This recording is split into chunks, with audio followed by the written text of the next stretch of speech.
ሰበር ዜና ባለፉት 24 ሰዓታት በዋሽንግተንና በቴህራን መካከል ያለው ውጥረት ወደ አዲስ ደረጃ ተሸጋገረ። የሆርሙዝ ወሽመጥ የባህር መንገድ ቁጥጥርን የተመለከተው ሚስጥራዊ ድርድር እና የፕሬዚደንት ዶናልድ ትራምፕ አዲስ መግለጫ የቀጠናውን ወደፊት የሚወስን ሆኗል። በትንታኔም ነግራችሁ ይሆናል።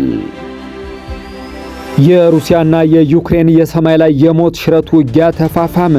የሩሲያ መከላከያ ሚኒስቴር በምስራቅ ግንባር አዳዲስ ቦታዎችን መቆጣጠሩን ሲያስታውቅ፣ ፕሬዚደንት ዘለንስኪ በበኩላቸው የሀገራቸው የአየር መከላከያ ስራ ላይ መሆኑን ገልጸዋል። በሁለቱም ወገኖች በኩል የተቃጡ አዳዲስ ጥቃቶችንና የሮይተርስ እንዲሁም የቢቢሲ አዳዲስ ዘገባዎች ወጥተዋል። በዝርዝር የምነግራችሁ ይሆናል። ጤና ይስጥልኝ የተወደዳችሁና የተከበራችሁ የቻናሌ ቤተሰቦች፣ እስከ መጨረሻው ድረስ አብራችሁን ስትቆዩ እነዚህንና ሌሎችንም ሰበር መረጃዎች በትንታኔ የምትሰሙ ይሆናል። ቪዲዮውን ላይክ፣ የዩቲዩብ ቻናሌን ሰብስክራይብ አድርጋችሁ እንድትጀምሩ እየጋበዝኩ ወደ ዝርዝር ዜናዎች አልፋለሁ። በቀዳሚነት ባለፉት 24 ሰዓታት በዋሽንግተንና በቴህራን መካከል ያለው ውጥረት ወደ አዲስ ደረጃ ተሸጋግሯል። የሆርሙዝ ወሽመጥ የባህር መንገድ ቁጥጥርን የተመለከተው ሚስጥራዊ ድርድር እና የፕሬዚደንት ዶናልድ ትራምፕ አዲስ መግለጫ የቀጠናውን ወደፊት የሚወስን ሆኗል ተባለ። የሆርሙዝ ወሽመጥ የባህር መንገድ ዙሪያ እየተካሄደ ያለው ሚስጥራዊ ድርድርና በዋሽንግተን በኩል የወጡት ውሳኔዎች የቀጠናውን የወደፊት ዕድል የሚወስኑ ሆነዋል። ባለፉት 24 ሰዓታት ትልቁን ትኩረት የሳበው ጉዳይ የሆርሙዝ ወሽመጥ የባህር ማለፊያን የተመለከተው ረቂቅ ስምምነት ነው። የኢራን የውጭ ጉዳይ ሚኒስቴር ቃል አቀባይ እስማኤል ባጋይ እንደገለጹት በሁለቱም ሀገራት በባህር መስመሩ የባህር ኃይል ቁጥጥር ዙሪያ ድርድር ሲያካሂዱ ቆይተዋል። በዚህ አዲስ ረቂቅ ሰነድ መሰረት በፋርስ ባህረ ሰላጤ በኩል ወደ ውስጥ የሚገቡ ማንኛውም የንግድ መርከቦች በሰሜናዊው የባህር መስመር እንዲያልፉ ይደረጋል። ይህ መስመር ደግሞ ሙሉ በሙሉ የኢራን የባህር ኃይል ቁጥጥርና ክትትል ስር የሚካሄድ እንደሆነ ከመግለጫው ለመረዳት ተችሏል። በሌላ በኩል ከዋሽንግተን በኩል የወጡት መረጃዎች እንደሚያመለክቱት አሜሪካ ስምምነቱ ሊጠናቀቅ እንደተቃረበ ብታምንም የፋርስ ባህረ ሰላጤ ሀገራት ግን የስምምነቱን ስኬታማነት 50 በ50 አድርገውታል። በሁለቱም ወገኖች መካከል አሁንም ድረስ የጸጥታና የኢኮኖሚ ዋስትና ጥያቄዎች ሳይመለሱ እንደቀጠሉ ይነገራል። ፕሬዚደንት ዶናልድ ትራምፕ በሰጡት አዲስ አስተያየት አሜሪካ በኢራን ላይ የምትወስደውን ወታደራዊ እርምጃ ለጊዜው እንደገታችና ለዲፕሎማሲ ድል መስጠቷን አስታውቃለች። ሆኖም ግን የኢራን የኒውክሌር መርሃ ግብርና የሆርሙዝ ወሽመጥ ጉዳይ በአጭር ጊዜ ካልተፈታ እርምጃው እንደሚቀጥል አሳስበዋል።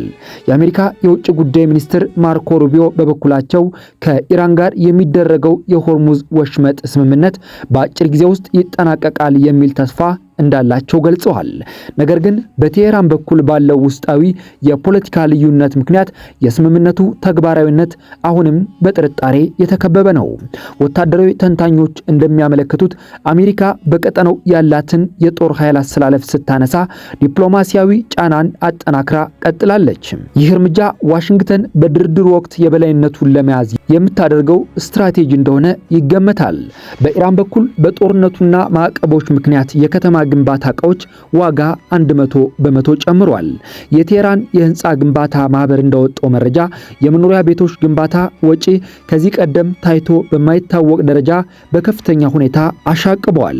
በተጨማሪም የኢራን መንግስት በሚመጣው ክረምት የ100 ሚሊዮን ኩቢክ ሜትር የተፈጥሮ ጋዝ እጥረት እንደሚገጥመው ይፋ አድርጓል። ይህ የኢኮኖሚና የእንቅስቃሴ ጫና በሀገሪቱ የውስጥ ፖለቲካና በህዝቡ የዕለት ተዕለት ህይወት ላይ ትልቅ ተጽዕኖ እያሳደረ ይገኛል። የቴህራን ባለስልጣናት በበኩላቸው የኢኮኖሚ ማዕቀቦች እንዲነሱና የባህር መንገዱ እንዲከበር በመጠየቅ ላይ ናቸው። ሁለቱም ሀገራት የያዟቸው አቋሞች በቀጣዮቹ 24 ሰዓታት በሚደረጉ ውሳኔዎች ላይ ትልቅ ለውጥ እንደሚያመጡ ይጠበቃል። የወታደራዊ እንቅስቃሴዎችና የፕሮክሲ ኃይሎች ሚናን ስንመለከት ደግሞ የአሜሪካ ማዕከላዊ እዝ ወይም ሴንትኮም ይፋ ባደረገው መረጃ መሰረት በባህረ ሰላጤው የሚያልፉ የንግድ መርከቦችን ደህንነት ለመጠበቅ ተጨማሪ የጥበቃ አየር ኃይሎች ኃይሎች በዞኑ ተሰማርተዋል። ይህ እርምጃ የተወሰደው በሆርሙዝ ስትሬት ድርድር ወቅት ሊከሰቱ የሚችሉ ያልተጠበቁ ወታደራዊ ግጭቶችን ለመከላከል እንደሆነ ተገልጿል። በሌላ በኩል በኢራን የሚደገፉ የታጣቂ ቡድኖች በሶሪያና በኢራቅ አቅራቢያ ባሉ የአሜሪካ የጦር ሰፈሮች ላይ ያላቸውን እንቅስቃሴ እንደቀጠሉት ተዘግቧል። የቴህራን ከፍተኛ ወታደራዊ አዛዦች ማንኛውም አይነት ያልተጠበቀ ጥቃት ከተሰነዘረባቸው አጣዳፊ የምላሽ እርምጃ እንደሚወስዱ ዳግም አስጠንቅቀዋል። ይህ በሁለቱም ወገኖች በኩል ያለው የኃይል አሰላለፍ በቀጠናው ውስጥ ያለውን ውጥረት ወደ ከፍተኛ ደረጃ ያሸጋገረው ሲሆን የዓለም አቀፉ ማህበረሰብም ሁኔታውን በጥንቃቄ እየተከታተለው ይገኛል። በሁለቱም ሀገራት መካከል ያለው ግትር አቋም በዓለም አቀፍ የነዳጅ ገበያ ላይ ወዲያውኑ ከፍተኛ መናጋትና የዋጋ ጭማሪ ማስከተሉ ተረጋግጧል። የኦፔክ አባል ሀገራት የሆርሙዝ ስትሬት መዘጋት ወይም የመርከቦች መስተጓጎል በዓለም ኢኮኖሚ ላይ ሊያስከትል የሚችለውን አደጋ በማሰብ አስቸኳይ ስብሰባ ጠርተዋል። የአውሮፓ ህብረት የውጭ ጉዳይ ኃላፊዎች ሁለቱም ወገኖች ከስሜታዊነት ወጥተው ወደ ዲፕሎማሲያዊ ውይይት እንዲመለሱ ጥሪ አቅርበዋል። ጥሪው በተለይም በሆርሙዝ ስትሬት የሚያልፈው የዓለም የነዳጅ ንግድ እንዳይደናቀፍ በሚያስችሉ መንገዶች ላይ ያተኮረ ነው። ቻይናና ሩሲያ በበኩላቸው አሜሪካ በኢራን ላይ የምታደርገውን የአንድ ወገን ማዕቀፍና ጫና እንድታቆም አሳስበዋል። ቤጂንግ በተለይም ከኢራን የሚመጣው የነዳጅ መስመር ክፍት ሆኖ እንዲቀጥል የዲፕሎማሲያዊ ጥረቷን አጠናክራ ቀጥላለች። ምንም እንኳ ወታደራዊ ውጥረቱ ቢነክስም በኦማንና በኳታር አዘጋጅነት ከካሜራ ጀርባ የሚደረጉ የዲፕሎማሲ ንግግሮች አልተቋረጡም። የሩሲያና የዩክሬን የሰማይ ላይ የሞት ሽረት ውጊያ ተፋፋመ። የሩሲያ መከላከያ ሚኒስቴር በምስራቅ ግንባር አዳዲስ ቦታዎችን መቆጣጠሩን ሲያስታውቅ፣ ፕሬዚደንት ዘለንስኪ በበኩላቸው የሀገራቸው የአየር መከላከያ ስራ ላይ መሆኑን ገልጸዋል። ባለፉት 24 ሰዓታት በዶኔትስክና በፖክሮቭስክ አቅጣጫዎች ከፍተኛ የከባድ መሳሪያና የፓትሮል ውጊያዎች መካሄዳቸውን የሩሲያ መከላከያ ሚኒስቴር አስታውቋል። የሞስኮ ባለስልጣናት እንደገለጹት ከሆነ የሩሲያ ጦር በምስራቃዊ ዩክሬን አዳዲስ ስትራቴጂያዊ ቦታዎችን በመቆጣጠር ወደፊት ገፍቷል። በሩሲያ ወታደራዊ መግለጫ መሰረት የዩክሬን ጦር ያሰማራቸውን በርካታ የምድር ኃይሎችና የጦር መሳሪያዎችን ማክሸፍ ተችሏል። በተጨማሪም የሩሲያ የአየር ኃይልና የከባድ መድፍ ክፍሎች በዩክሬን የሎጂስቲክስ መስመሮች ላይ ያተኮረ የተቀናጀ ጥቃት መፈጸማቸውን የሀገሪቱ የመንግስት መገናኛ ብዙሃን ዘግበዋል። ዓለም አቀፉ የዜና ወኪል ሮይተርስ እንደዘገበው ከሆነ ግን በፖክሮቭስክ አቅራቢያ የሚካሄደው ውጊያ እጅግ አታካችና በሁለቱም ወገኖች ላይ ከፍተኛ ጉዳት እያስከተለ ያለ ክስተት ነው።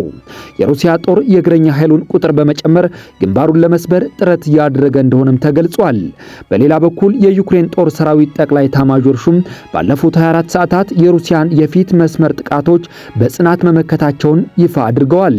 የዩክሬን አየር ኃይልና የድሮን ክፍሎች በሩሲያ ወታደራዊ አቅርቦትና የመሳሪያ መጋዘኖች ላይ ተከታታይ የትክክለኛ ኢላማ ጥቃቶችን ፈጽመዋል። የዩክሬኑ ፕሬዚደንት ቮሎዲሚር ዘለንስኪ በምሽት መግለጫቸው እንደተናገሩት የሀገሪቱ መከላከያ ኃይሎች በምስራቅ ግንባር ያለውን የጠላት ግስጋሴ ለማስቆም ሌሊቱን በሙሉ ተፋልመዋል። የዩክሬን ድሮኖች እስከ ሩሲያ ድንበር ዘልቀው በመግባት በወታደራዊ መሰረተ ልማቶች ላይ ጉዳት ማድረሳቸውን የኪየቭ ባለስልጣናት አረጋግጠዋል። ቢቢሲና አሶሺየትድ ፕሬስ የገለጹት መረጃ እንደሚያመለክተው ደግሞ ሁለቱም ሀገራት በዘመናዊ የሰው አልባ አውሮፕላን ቴክኖሎጂ የሚካሄደውን የሰማይ ላይ ውጊያ በከፍተኛ ደረጃ አፋጥነውታል። ይህም የባህላዊ ወይም የእግረኛ ጦር ውጊያ ስልትን ሙሉ በሙሉ እየቀየረው ይገኛል። ባለፉት 24 ሰዓታት በዩክሬን የኤሌክትሪክና የኃይል ማመንጫ ተቋማት ላይ አዳዲስ የሚሳኤልና የድሮን ጥቃቶች መሰንዘራቸው ተዘግቧል። የዩክሬን የኃይል ሚኒስቴር ባወጣው መግለጫ በጥቃቱ ምክንያት በበርካታ ክልሎች የኤሌክትሪክና የውሃ አገልግሎት መቋረጡን አስታውቋል። የፈረንሳይ የዜና ወኪል የሆነው አጃንስ ፍራንስ ፕሬስ እንደዘገበው ደግሞ የሩሲያ ጥቃት በተለይም በሲቪል መሰረተ ልማቶች ላይ ያተኮረ ነው ሲሉ የኪየቭ ባለስልጣናት ወንጅለዋል። በሌላ በኩል ሞስኮ በበኩሏ ጥቃቱ የተፈጸመው ለዩክሬን ወታደራዊ እንቅስቃሴ ድጋፍ በሚሰጡ የኢነርጂ ተቋማት ላይ ብቻ እንደሆነ ገልጻለች። ይህ በሁለቱም ወገኖች በኩል ያለው የኃይል ድብደባና የመሰረተ ልማት ውድመት በቀጣዮቹ ቀናት የሲቪሎችን ሕይወት የበለጠ አደጋ ውስጥ እንደሚከተው የዓለም አቀፍ ቀይ መስቀል ማህበር አስጠንቅቋል። በሩሲያ የድንበር ክልሎችና በጥቁር ባህር ዞን የተመዘገቡ አዳዲስ ወታደራዊ ክስተቶችን ስንመለከት ደግሞ ባለፉት 24 ሰዓታት የዩክሬን ጦር በሩሲያ የድንበር ከተሞችና በባህር ኃይል እንቅስቃሴዎች ላይ ያተኮሩ ጥቃቶችን ፈጽሟል። የሩሲያ ኩርስክና ቤልጎሮድ ክልል አስተዳዳሪዎች እንደገለጹት የዩክሬን ድሮኖች በድንበር አቅራቢያ ባሉ የኢንዱስትሪና የኃይል ተቋማት ላይ ጥቃት ለማድረስ ሙከራ አድርገዋል። የሩሲያ የአየር መከላከያ ቦታዎች በርካታ የጠላት ድሮኖችን በወታደራዊ አየር ክልል ውስጥ መተው መጣላቸውን የሀገሪቱ የመከላከያ ሚኒስቴር አስታውቋል። በሌላ በኩል በጥቁር ባህር ቀጠና የሚንቀሳቀሱ የዩክሬን የባህር ላይ ድሮኖች ወይም ሲ ድሮንስ በሩሲያ የንግድና የጦር መርከቦች እንቅስቃሴ ላይ ስጋት መፍጠራቸውን አልጀዚራ ዘግቧል። የኪየቭ ባለስልጣናት በጥቁር ባህር የሚደረገውን የሩሲያ የባህር ኃይል እንቅስቃሴ ሙሉ በሙሉ ለመገደብ አዳዲስ ስትራቴጂዎችን በመተግበር ላይ ናቸው። ይህ በጥቁር ባህርና በድንበር አካባቢዎች የተዘረጋው አዲስ የውጊያ መስመር የሁለቱን ሀገራት ወታደራዊ አቅምና የደህንነት ስጋት የበለጠ አወሳስቦታል። የኔቶ አባል ሀገራት ለዩክሬን የሚሰጡትን የረጅም ርቀት ሚሳኤሎችና የአየር መከላከያ ስህተቶችን ለማፋጠን አዲስ ውሳኔ ማሳለፋቸው ተሰምቷል። የዩናይትድ ስቴትስና የፔንታጎን ባለስልጣናት ተጨማሪ የቴክኖሎጂና የመሳሪያ ድጋፍ ፓኬጅ ለኪየቭ እንደሚላክ አረጋግጠዋል። ሲኤንኤን እንደዘገበው ከሆነ ምዕራባውያን ለዩክሬን የሚሰጡት አዳዲስ ዘመናዊ የጦር መሳሪያዎች በሩሲያ የኋላ ደጋፊ ሰፈሮች ላይ ተጽዕኖ ለመፍጠር የታለሙ ናቸው። ሆኖም ግን የመሳሪያዎቹ አቅርቦት በወቅቱ አለመድረስ በኪየቭ በኩል ቅሬታ ማስከተሉ አልቀረም። የሩሲያው ፕሬዝዳንት ቭላዲሚር ፑቲንና የክሬምሊን ቃል አቀባይ ዲሚትሪ ፔስኮቭ በበኩላቸው የምዕራባውያን የጦር መሳሪያ ድጋፍ ጦርነቱን ያራዝመዋል እንጂ ውጤቱን አይቀይረውም ሲሉ አስጠንቅቀዋል። ሞስኮ ማንኛውም ለዩክሬን የሚላክ የውጭ ሀገር የጦር መሳሪያ በሩሲያ ጦር ህጋዊ የጥቃት ኢላማ እንደሚሆን ዳግም ገልጻለች። በወታደራዊ ግንባር ውጥረቱ በበረታበት በዚህ ወቅት በተባበሩት መንግስታት ድርጅትና በጥቁር ባህር የሰላም ማዕቀፎች ዙሪያ የሚደረጉ ዲፕሎማሲያዊ ንግግሮች አሁንም መቀጠላቸው ተጠቅሷል። በርካታ ገለልተኛ ሀገራት ሁለቱ ወገኖች ያለምንም ቅድመ ሁኔታ ወደ ተኩስ ማቆም ድርድር እንዲመጡ ጥሪ አቅርበዋል። የዩክሬኑ ፕሬዝዳንት ዘለንስኪ የሀገራቸው የሉዓላዊነትና የድንበር አንድነት ሳይከበር የሚደረግ ማንኛውም ድርድር ተቀባይነት እንደሌለው በድጋሚ ገልጸዋል። ኪየቭ በተለይም የሩሲያ ጦር ከያዛቸው የዩክሬን ግዛቶች ሙሉ በሙሉ ለቆ እንዲወጣ የምትጠይቅበትን አቋም አጠናክራ ቀጥላለች። በሌላ በኩል ክሬምሊን በምድር ላይ ያሉ ነባራዊ ሁኔታዎችና የመሬት ይዞታዎች ከግምት ውስጥ ሳይገቡ የሚደረግ የሰላም ውይይት ውጤታማ አይሆንም የሚል አቋም ይዟል። እነዚህ የተራራቁ የፖለቲካ አቋሞች በሁለቱ ሀገራት መካከል ፈጣን የሰላም ስምምነት እንዳይደረግ ትልቅ እንቅፋት ሆነው ተቀጥለዋል። የተወደዳችሁና የተከበራችሁ የዩቲዩብ ቻናሌ ቤተሰቦችና ተከታታዮች ለዕለቱ ያስኳቸው ዓለም አቀፋዊ የጂኦፖለቲካ ሰበር መረጃዎችን በዚሁ አጠናቀቅኩ።